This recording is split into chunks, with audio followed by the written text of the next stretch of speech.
Hey everybody, it's Dave here from Dragonhill Games, and in a moment we're going to have a look at a new variant of the classic modern Affinity deck, using a card from Core Set 2020 called Mystic Forge. I had the great opportunity of seeing this deck in action in Detroit at Magic Fest over the weekend, and it's pretty bonkers.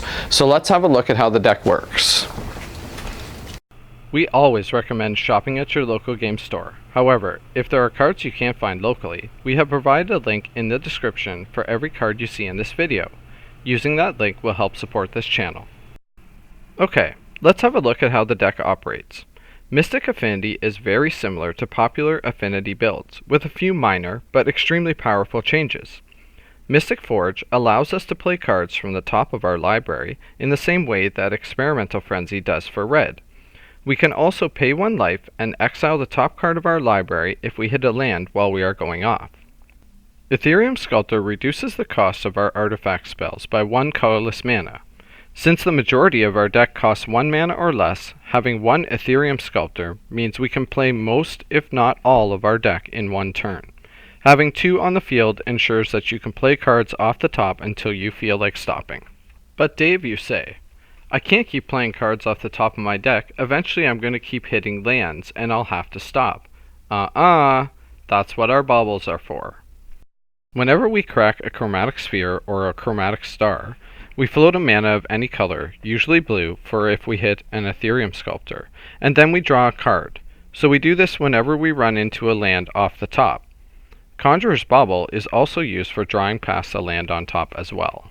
The deck runs a mere 13 lands. So provided you use these baubles and your Mystic Forge correctly, you should never have to stop because you ran into too many lands. Since the deck is so land light, we run 4 copies of Mox Opal and 4 copies of Springleaf Drum as our alternate mana sources. Keep in mind that Mox Opal is legendary, so if you happen to hit one off the top while you have one in play, make sure you tap the one you have in play and keep a mana floating before putting the new one onto the battlefield, and then obviously sacrificing the tapped one. The rest of the deck is fairly similar to most popular Affinity builds.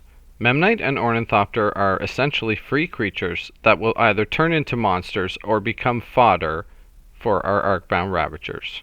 There are very few situations where you will not be playing Frogmite for free, and Steel Overseer is in the deck in case we have to resort to a more traditional Affinity approach in the event that we don't hit a Mystic Forge.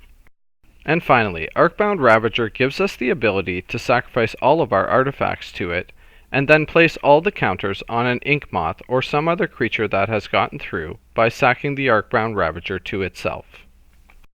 Alright, let's have a look at our land package. As I mentioned earlier in the video, the deck is extremely light on land.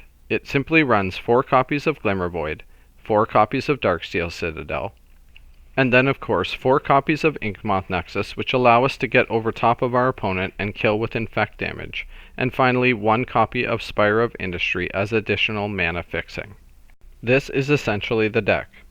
Moving along to our sideboard, you can see we have 4 copies of Pyrite Spellbomb, which help us deal with early game threats and give us an additional way to push past a land if we find one on top. 3 copies of Wear and Tear to help us deal with Chalice on 0 or 1.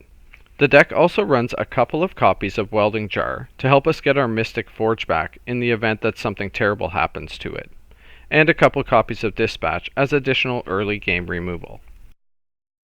And finally we have a couple of copies of Relic of Progenitus, which helps us deal with graveyard strategies, and 2 copies of Defense Grid to throw in against control. Alright, well I hope you enjoyed having a look at this modern Mystic Affinity deck. This deck has the ability to obliterate your opponents on turn 3 or 4 and is surprisingly consistent. Thank you for watching the video. If you haven't subscribed already, please consider doing so now. We post at least 2 videos every week. Bye for now.